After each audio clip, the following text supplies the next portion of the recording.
This is 𝑺𝒐𝒄𝒂𝒔, and you are listening to the Narrow Path in the Floating Mountains podcast. This is a podcast that is dedicated to stories and tellings of my spiritual experiences and its relationship with mental health. Some of the stories I will be sharing will cover many topics such as the parallels in spirituality and mental health, ghost stories, dreams, tarot reading, mediumship, and more.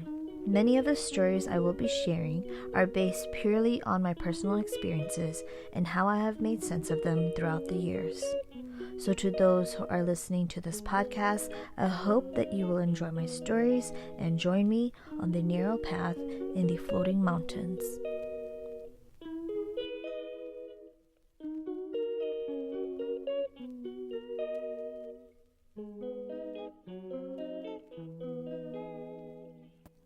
Welcome back to another episode of this podcast.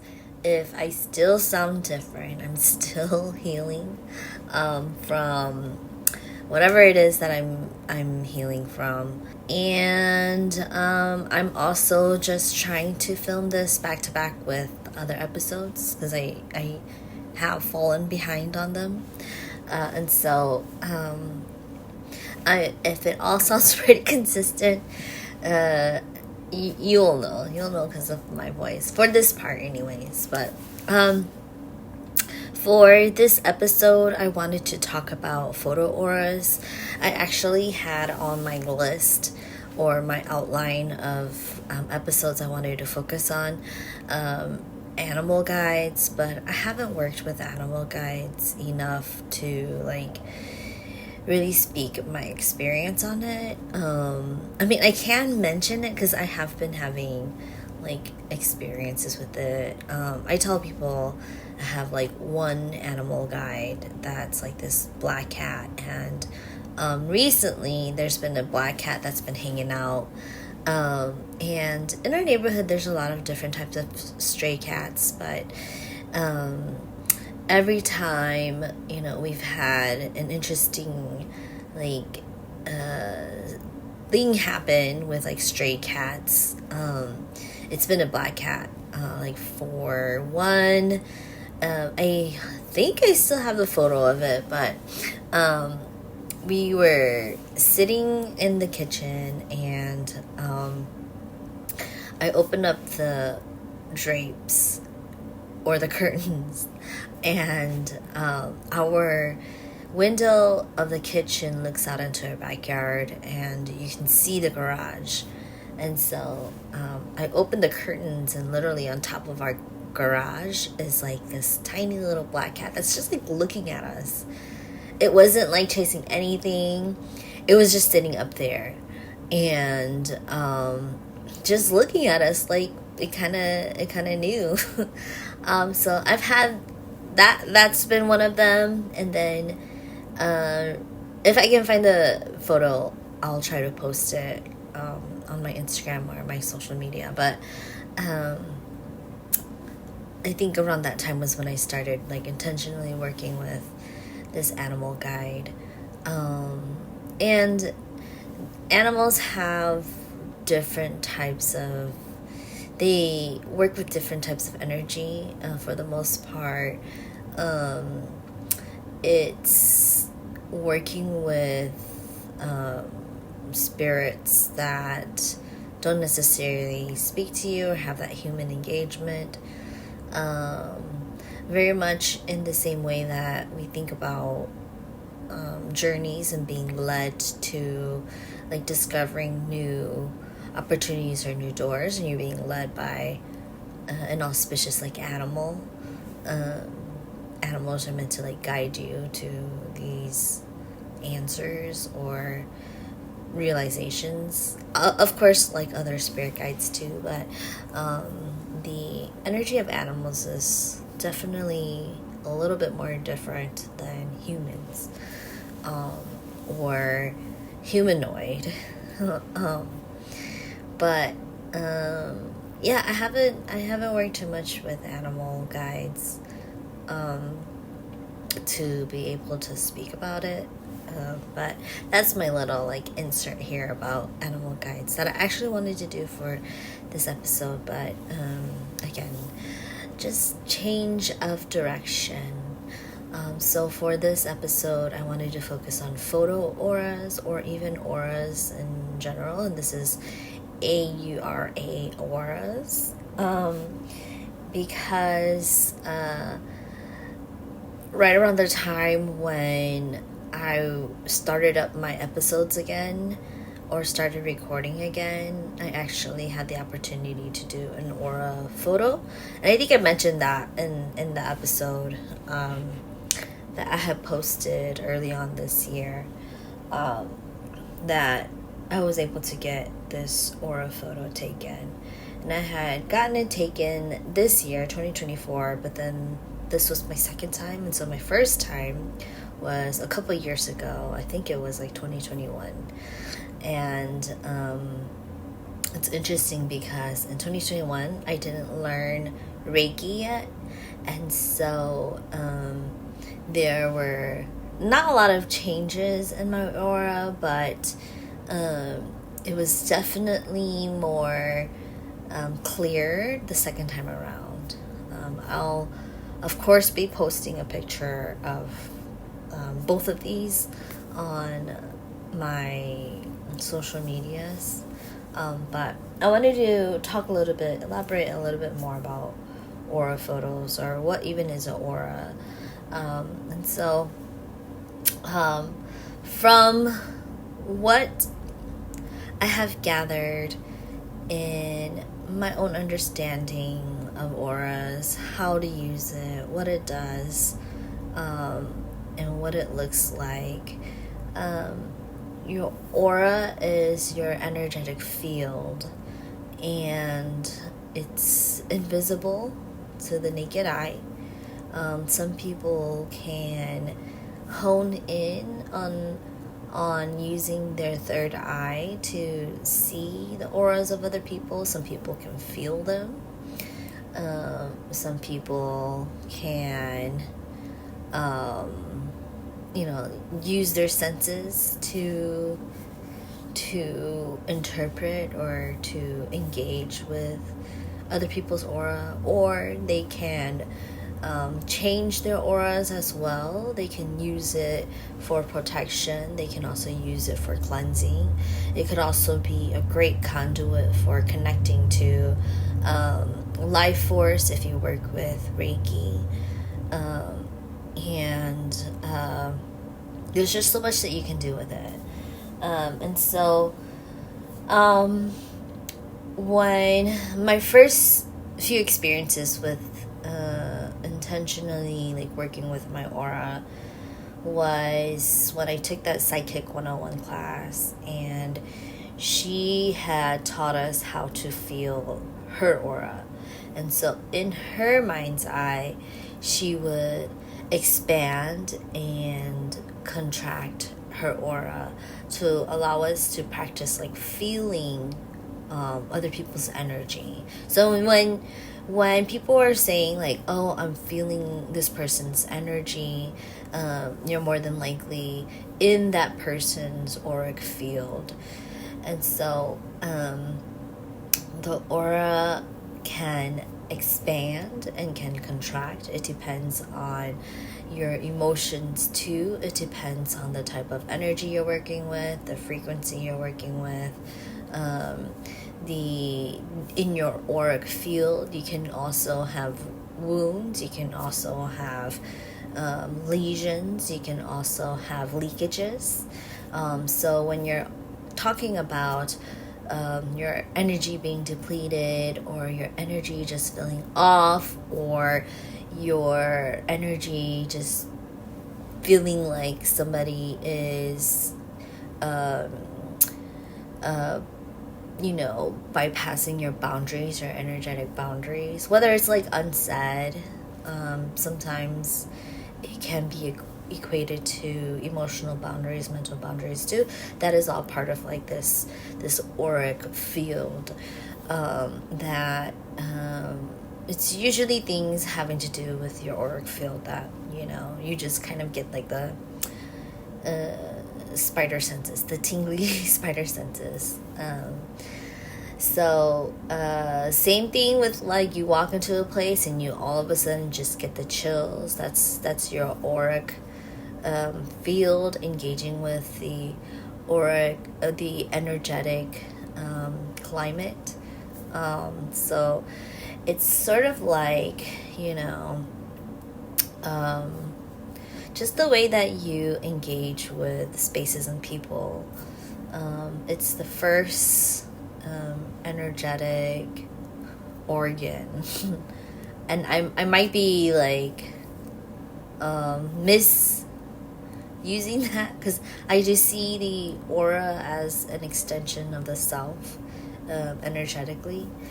And so the aura is kind of like an energetic organ that allows you to just kind of like know what's wrong, know what's feeling right, before you can like make sense of how to navigate your situation or what you're currently experiencing. So that is my understanding. That was also my first time working with my aura. And then the more I was interested in working with healing the aura, that I also started to understand a little bit more about my energy bank. My energy bank, or my first layer of protection, energetic protection. That's, what is it called? Like your first kind of like when you're going into war, or when your body, line of defense, there you go, it's your first line of defense, and of energetic defense. And so once I started learning, investing more time into learning about the auric field, I started to understand how to heal it, how to use it as an extension of myself. And a really good source book, actually, that I often refer people to check out when thinking about auras, or thinking about energy depletion, thinking about the different layers of your aura. A really good book is, the title of it is Hands of Light, and it's written by Barbara Brennan. It's a blue book, and I'll try to remember to put the link in the description. I know I'm horrible at putting links in the description. I also intend to do more posts about my resources too. But it's a really great book. And the reason why it's a really great book is because it is written as a textbook for people who are also learning their healing modality. So they have a school, and they do healing similarly to Reiki. It's kind of like, can be used hand in hand with Reiki, but their access to it and their access to it, or how they practice it, is a little different. It's definitely more westernized, but the book does a really, really great job at illustrating what certain things can look like say a leakage, what it can look like, because for some people they need that visual reference. Me specifically, it is incredibly helpful for me when I have a visual reference. Once I have that visual reference, I can go right into it. Sometimes I will discover things, if say I'm doing Reiki, I see like a blending of both, or I just feel them. Actually, visualizing is a plus, but I do better at feeling for lesions, leakages, wounds that reopen. But the book does a really great job at providing illustration and visual reference of what energetic ailments, or even if a person has low energy, what their aura can look like. So it could look foggy, like say a person, you know, the saying of someone looks like they have a cloud hanging over their head. It could quite literally mean that in your mind's eye you're also envisioning smog or cloudiness in the aura that needs to get cleared. And so the book also goes into detail the chakras, the 7 main chakras, and what they look like. I really like it because it illustrates these images or visual references of chakras, energetic bodies, anything having to do with energy that is that is invisible to the naked eye, that the person or the team that worked on creating the images do a really great job at interpreting them or drawing them in a way that looks like an organ. So this book looks like a medical book, but for energy healing. And I think that's why it's such a great book and so many people use it. And highly recommend it. You don't have to study that same modality if you're just wanting more research to understand how to do energy healing. The book is a great source. And it also, because for some people, they are more into the energy healing aspect and not the spiritual, that the book also does a really good job at combining the two. So you'll see visual references of what it looks like to work with your guides to do healing. So a lot of energy healers, any type of healer that is utilizing spiritual or celestial or higher beings, they are more than often working with a non-human or someone who isn't living. Sometimes they do. Sometimes they work with ancestors. Actually, I take that back. Working with ancestors, because Hmong shamans, we work with our ancestors too. That when you're working with your spirit guides, they're also participating in the healing work that you're doing. And so the book does a really great job at providing visual reference with that, because sometimes some people need that. I think it's great as inspiration too, inspirational imagery to allow people to open up their minds to knowing what that looks like, because sometimes if we don't have representation, it's really hard for us to pull ideologies, pull images, visual references out of thin air unless you're really great at that. But some people have a hard time with that, and I think it's okay to also use visual references. It doesn't have to just come out of like the celestials or come to you in a dream, or it doesn't have to be like complicated either. And that if there are already references that are documented, like it's okay to use that too, as long as it resonates with you, right? Because you're also wanting to work with guides that resonate with you.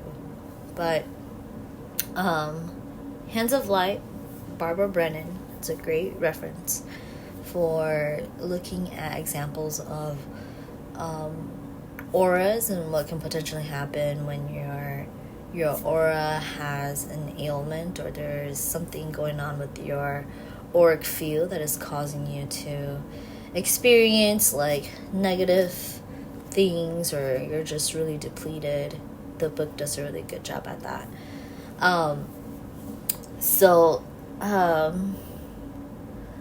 That as a resource. And then another thing before I go into my experience with the aura photography, or aura imaging, I want to go just kind of do like a quick run through, and the information I'm going to be sharing is also in the book. A lot of energy healing, and the study and the capturing of it comes from a guy who was really fascinated with photography, light photography.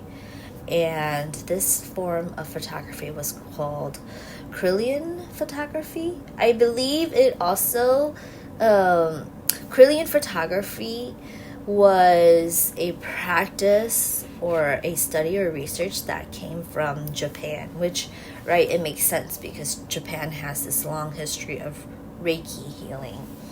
And so, let me look it up. So the guy who developed the system or normalized it so that it could be more, or I shouldn't say normalized, made it more accessible for people to capture their auras. His name is Guy Coggins, but Kirlian photography has been around. He wasn't the one that invented it. Oh no, sorry, I got it mixed up. The snowflakes, or no, not the snowflakes, the tears having energy and capturing, being photographed in a state of crystallization. That's Japanese. Sorry, backtrack. I have it confused, but it also kind of goes hand in hand with like how energy and the words that you use can impact matter, can impact matter that is shapes and shifts into what am I trying to say? Like, because energy is can be found in matter, in cells, that putting energy in words, using energy, transferring energy to certain things can affect its makeup, its physical makeup. And so I forgot what that one was called, but that one's also very interesting and a more recent research. But going back to auras and light photography, Kirlian photography was invented by a Czech inventor. I can't say his name, but originally it was called electrophotography. And this was in 1889 that it was invented. And so through inventions, refining the technology to capture light, that, like, pure light, that it eventually evolved to what it was. I'm really botching it up, but here's the Wikipedia. You can totally look this up. So Kirlian photography is a collection of photographic techniques used to capture the phenomenon of electrical coronal discharges.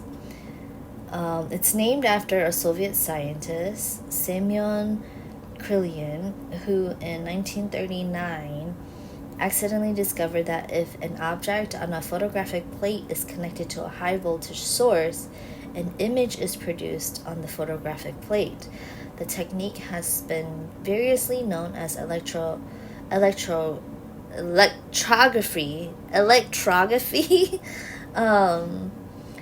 or electrophotography, corona discharge photography, bioelectrography, gas discharge visualization, electrophotonic imaging, and in Russian literature, krylyanography. So it has been used in a lot of scientific research, and also art, but parapsychology. So parapsychology meaning like things that are only theorized, and there has not been absolute evidence that this is what it is. So it's been used in scientific research, in parapsychology research, and in art, because the images that are captured do have this sort of like glow or otherworldly glow about it. And it's interesting. So from Kirlian photography, it also opened up the idea of spiritual energy healing, I would say, because now it's like, actually energy does exist. It's captured here. And so an interesting thing about this research is that they had taken a leaf, like a bright green leaf taken fresh from its branches. They cut off the tip of the leaf. They photographed it first as a whole leaf, and then after they photographed that, they cut the tip off of the leaf and they photographed it. And what they found was that even though the leaf was cut, there was still this halo around the tip of the leaf that the energy that the leaf was putting off was still making up this part of the leaf that had been cut off. And so thus creating like this auric image of the leaf, even though the tip had been cut off. And I think that was like the most profound evidence that they found. That definitely was I can only imagine like how much curiosity it spurred or it inspired for people who are studying energy or light. But it's very interesting. You can find these pictures are readily available on the internet. The studies are pretty, there's a lot of it out there, and it's very interesting. It's just very interesting. It's very fascinating. I don't think there's say like a physics to that, right? Like I mean, like I'm sure there is, but it's not like physics where you're like, okay, this ball is rolling on an incline because the energy that is taking to like move this ball, however you explain that, like you can't explain why the ball is rolling down this incline. But I feel that at the time when this was discovered, like there was a little bit more of a there was a lot more questions to like, hey, actually, like why is there this like ghostly image of the tip of the leaf that had been cut off, right? And so it is incredibly interesting. I'm fascinated by it, hence why I'm so fascinated with aura photos. I'm also very aware of my aura when I am in certain spaces. I have had experiences where I have been greatly affected by the energetic field of certain spaces, to where I did not know what I was hit with, and I just started crying. It was literally in the middle of Central Park.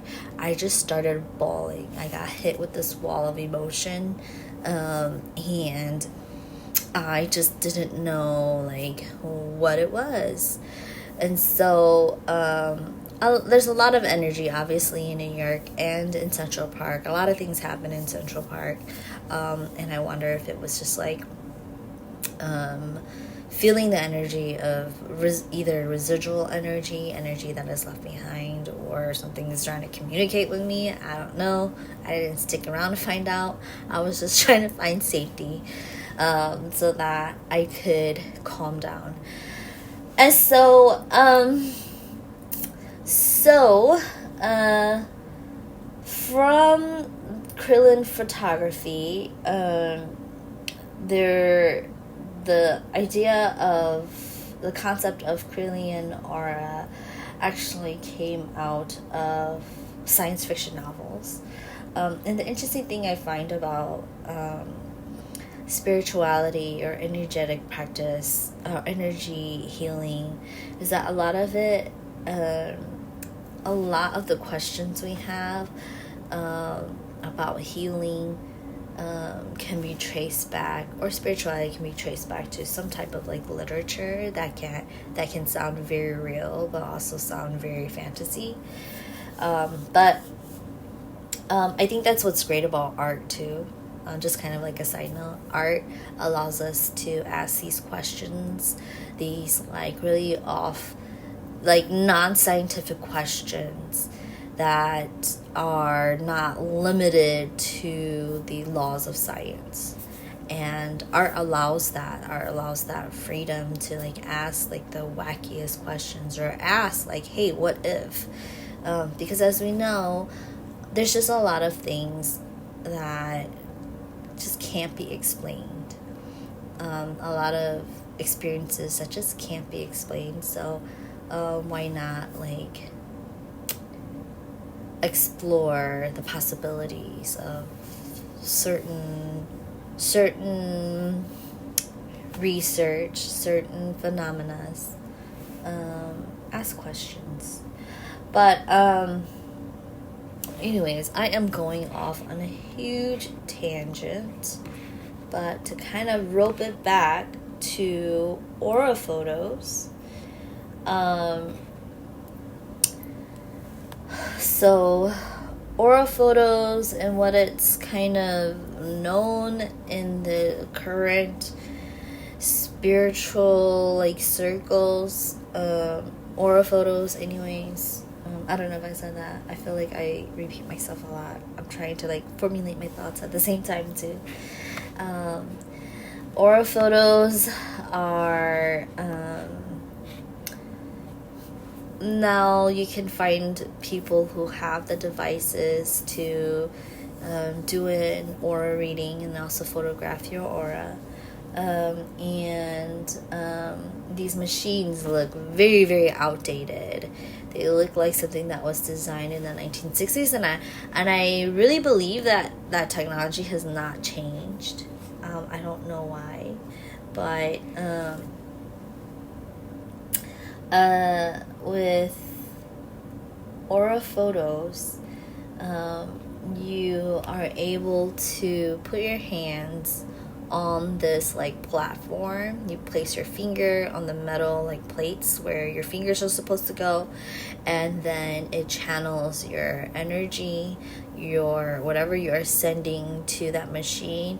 It takes that, it interprets it, and then it interprets your aura. So it's not just like sit here in a dark room and we're gonna do this photo like the Krillin photography. It's kind of like making sense of all of your electromagnetic frequencies in your body, because we have electromagnetic like field. That's what and I could be wrong. I'm sure a cardiologist has a better explanation for this, but we have that electromagnetic or that electricity, some type of like electrical energy in our body that helps our organs to work, and that is that exists in our hearts. And so our hearts put out that electromagnetic frequency, or put out that they put out energy, and so when they do that. It's also measurable, right? It can also be measured. That's why when we go to hospitals, they measure our heartbeat with the little machine that gets clamped on your finger, or the little like machines that they tape onto your chest where your heart is. That's what it's measuring. And so this machine, I would guess, is measuring that. It's also measuring a lot of just that energy that's flowing throughout your body.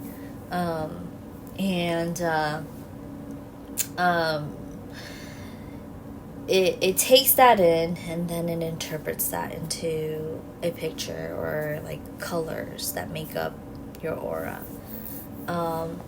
So currently in the spiritual affairs circuits, there's different types of circuits that travel around the country. Also, they travel around Wisconsin, where there is a booth that does aura photography. They call it aura imaging or aura photography. A lot of people know them as aura photos. But it's pretty cool. So they measure this, and then their computer, they probably already have like settings where it measures all of these things, and then based on the settings or whatever you are, it already has prompts that they pull from. They have prompts that they pull from to create a report for you.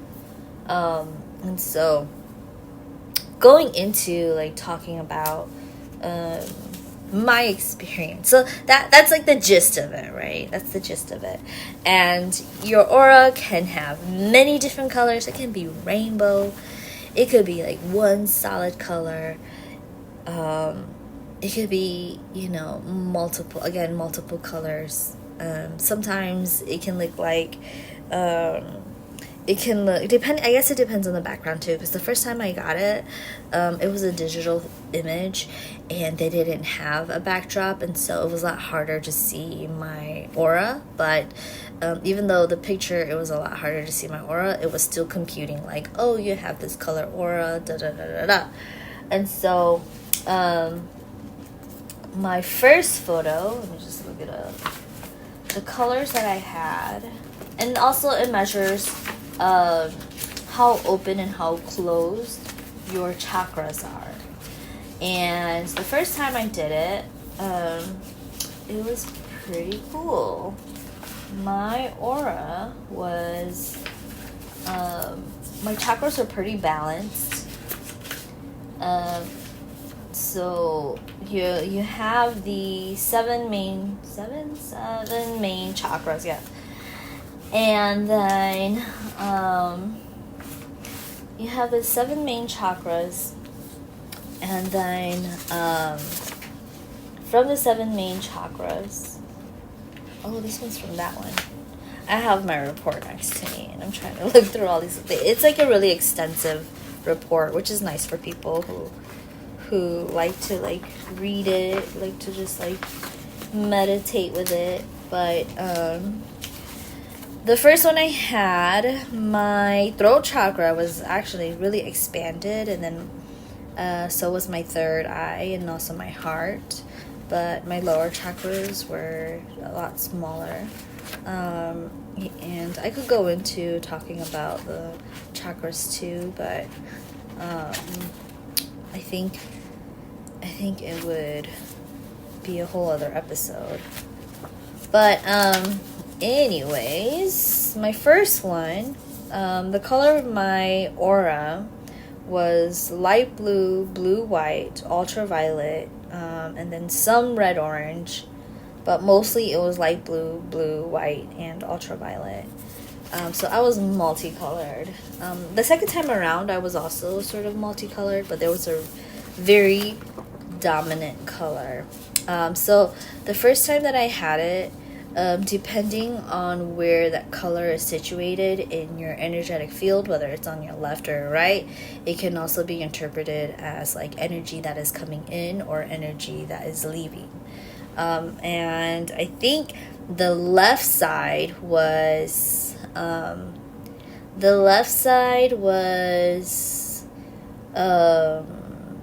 incoming, and then the right side was like output. But the different colors, so the different colors of each of your aura can be white, violet, or ultraviolet, blue, green, yellow, orange, or red. None of these colors mean like you're less than, you're not vibrating higher, or your aura isn't like strong. If there are lesions in your auric field, it will feel dense, or it will look like smog, or it will look dark. Or if there are lesions, you'll get images of you'll feel, it's like either you feel that pain, like something similar to that pain, or you will get an image of a lesion, or whatever, however like your guides communicate like there's a lesion. I'm going a little bit too deep into it, but it doesn't mean one color does not mean like it's better than the other. And it really is just showing like the current state that you are in, like the energy, the chakra that you're working with. That is like the chakra that is also putting out that color in your auric field. And so there's white, violet, blue, green, yellow, orange, and red. And you can connect these to also again, I said the chakras. So red is for the root. So root is with the physical body and grounding. Orange is with sacral, the sacral chakra. So sacral having to do with creativity, reproduction, and emotions. Yellow is for the solar plexus, so that's the stomach. It's where you hold your power. It's where you hold your power, and the solar plexus, as it implies, references like how you radiate your power to, or radiate your happiness. Because when we think about the sun, we're thinking about happy. So green is for healing, or healer, teacher, or unconditional love, right? Because it's for the heart chakra. Blue is for the throat chakra, so you speak truth, you communication, and just that also connected to the heart, that unconditional like output. And that whatever you speak, that it is as a balanced throat chakra, that whatever you speak, only good words will discerning words, discerning like communication, it will be sounded that way for other people, or people will hear it that way. So balanced throat chakra. Let's see.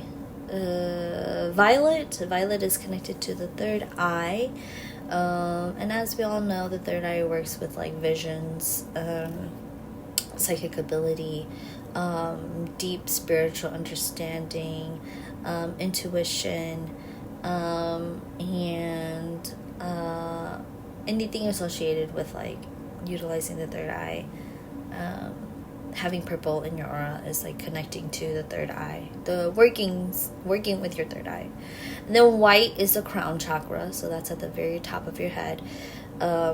White is connecting to divine energy, spiritually motivated, working with angels and spirit guides, cosmic wisdom, intense energy, healing abilities, and oneness. So being one with the divine frequency of the healing energy of the universe.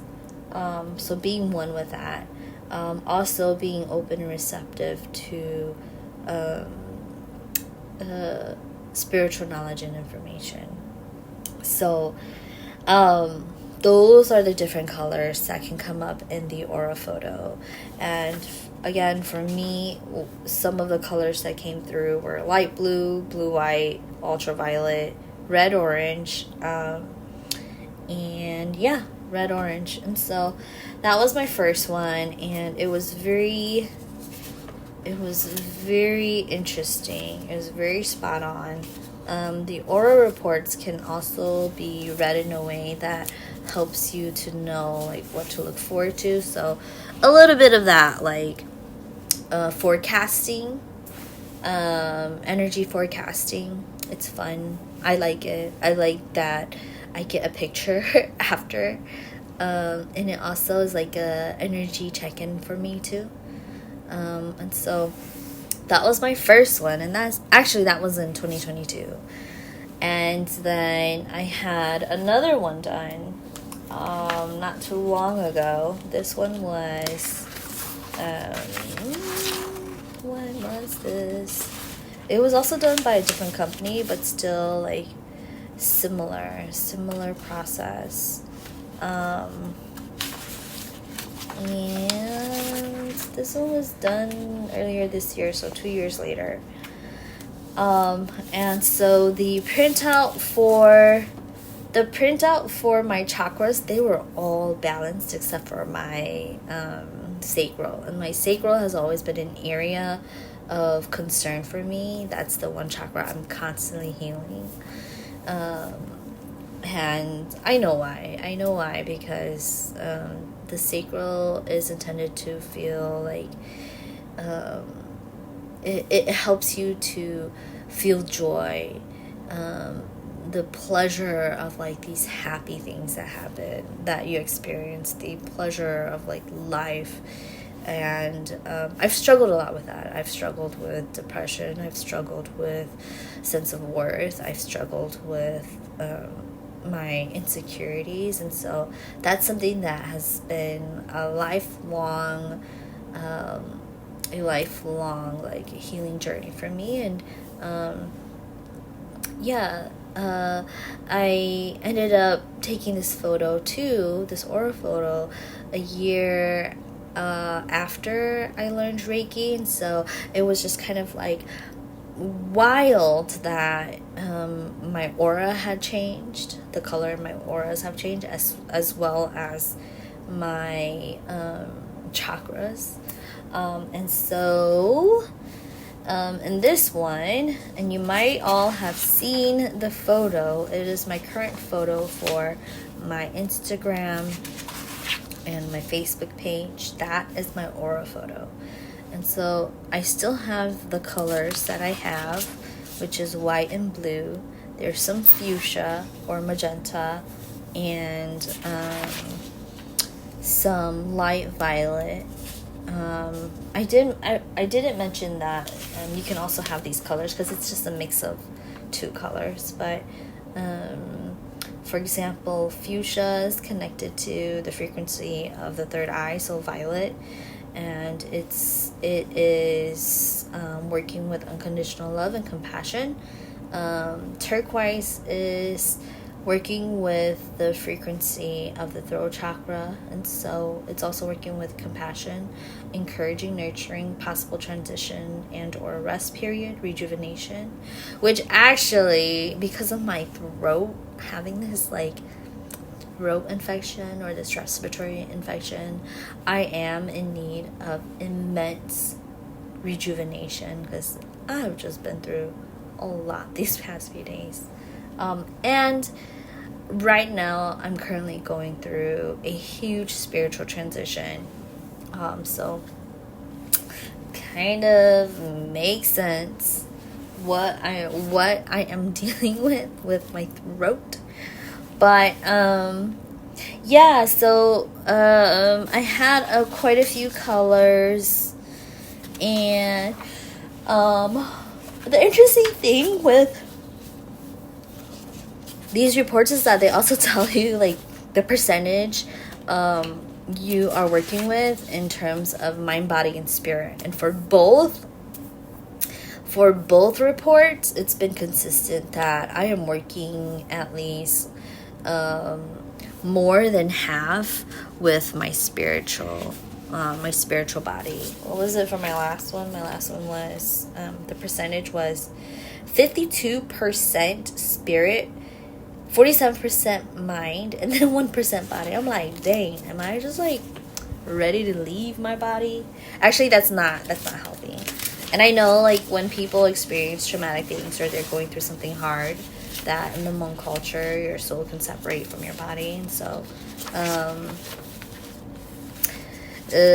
kind of not wanting to laugh about it, but also kind of like, dang, I must be a very highly spiritual person. Just constantly being connected. And the person who did the second one, he actually allowed us to record what he was saying as he was like interpreting a chart. He wasn't reading our chart off of the paper that we had. He literally was like looking, was like telling us based on the picture, like, oh, it looks like you have this and this and this. And he told me that my chakras are aligned, and he was kind of saying like, oh, you're very intuitive, you're very spiritual, you are very much up there, a lot of high vibration, but also like a beacon for people who need healing. And so I tend to find myself in situations where people are in need of spiritual, emotional support, and somehow they just find me or they come to me for that. They don't even know like what they're coming to me for, and next thing you know, they come to see me, and then they feel better or they feel healed. And so he had said that, and I was just like, oh my god, this is wild. And I'm trying to look for the paper where, oh, you know what, it was because he said it, he in the reading, the aura reading, he said it all in the aura reading. So I actually don't have written information about that, but I have the video. I don't know if I want to share it, just because it's very personal for me. Since having this aura photo reading, I felt a renewed sense of empowerment and agency over my healing. And then it's ironic that I'm saying that now. Like, the way that how I was feeling then, I felt like, oh my god, this is what I needed. I just needed answers about like where I'm going. And then recently, having gone through something spiritual, or having gone through some hardships, that I'm feeling like I'm really being tested and challenged.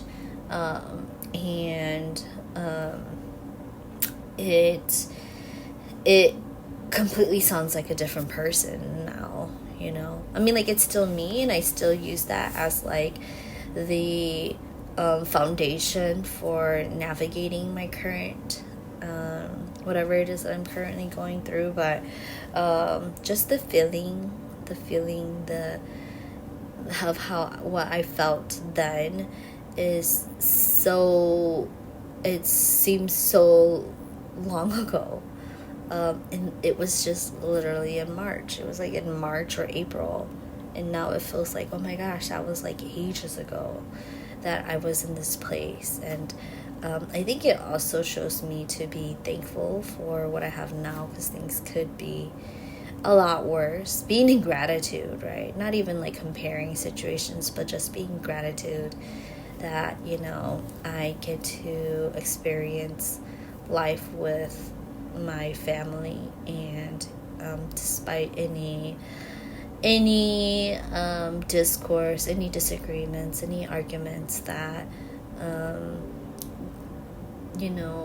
to release myself from it too. And I think why it's so hard for me right now is because it's hard for me to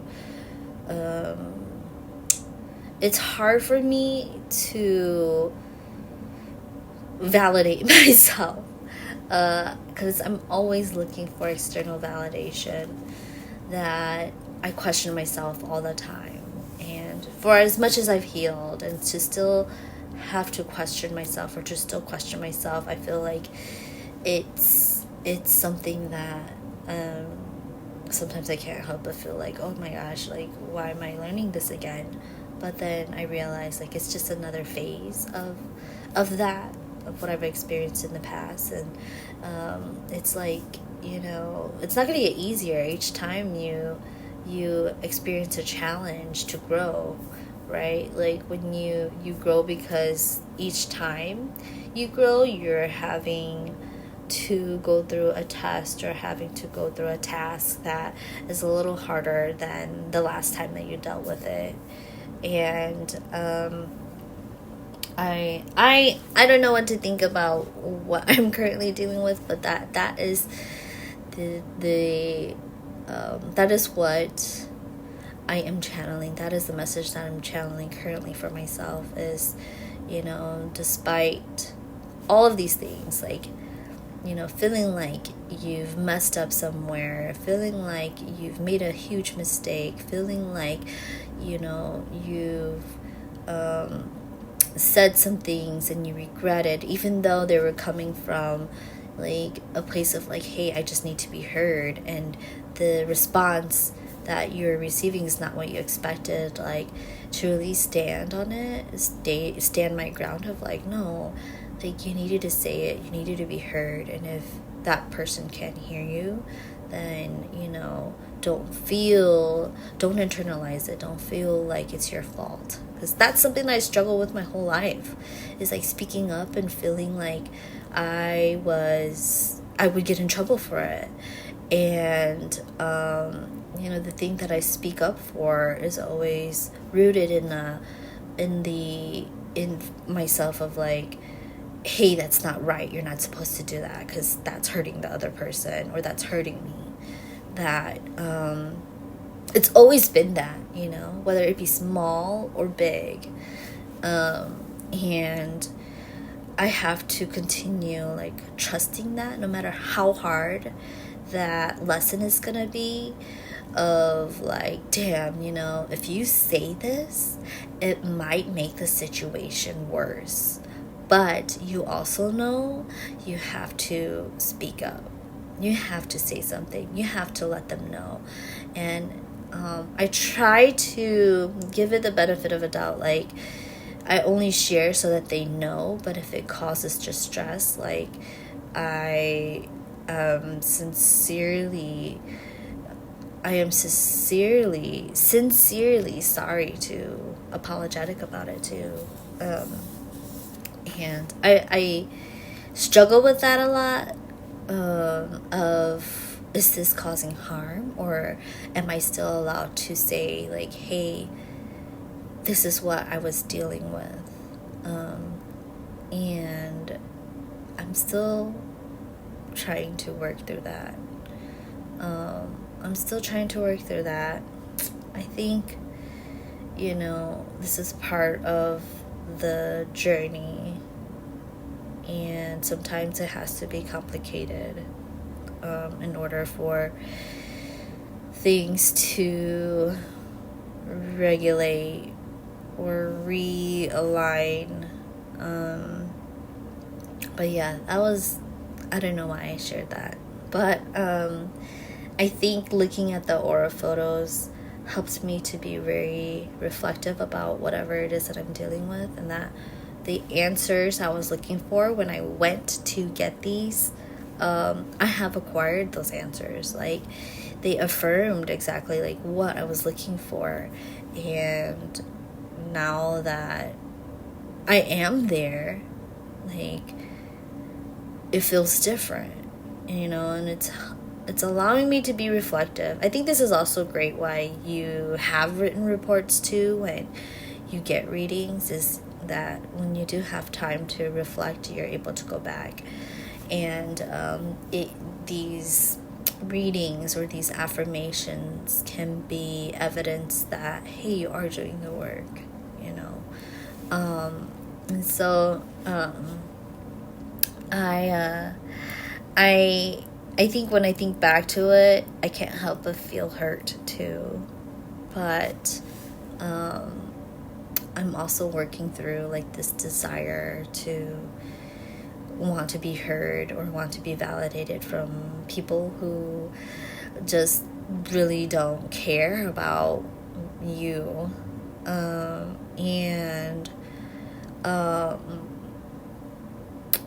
Yeah, I think, I don't know if, yeah, I don't know what else I can add to it. There's just a lot of things going on in my brain right now, but I don't want to go off on a tangent too long. Hopefully what I have shared can resonate with those who might just need that message. And if it does resonate, like, just know that there is another day tomorrow, and it can look completely different. It can be even better. It can be even brighter. You can feel safer tomorrow, or you can work on building that safety net, or reestablishing those boundaries, and whatever happened has happened. The most important thing is to seek security and safety for yourself, so that you can continue to do the healing work and you can get closer to peace within yourself, or peace for yourself. Because I find like that's what I'm constantly trying to strive for, is just peace and harmony, and for just all of this to stop, all of this yucky stuff to stop. I think essentially that's just what a lot of people want. But anyways, I hope you enjoyed this episode on aura photos. It went off on tangents in multiple ways, but thank you so much for tuning in and for sticking around while I ramble. I hope that you enjoyed it, and I will talk to you in the next episode. And that concludes this episode of The Narrow Path in the Floating Mountains. I hope you enjoyed it, and I hope you can tune in for the next one.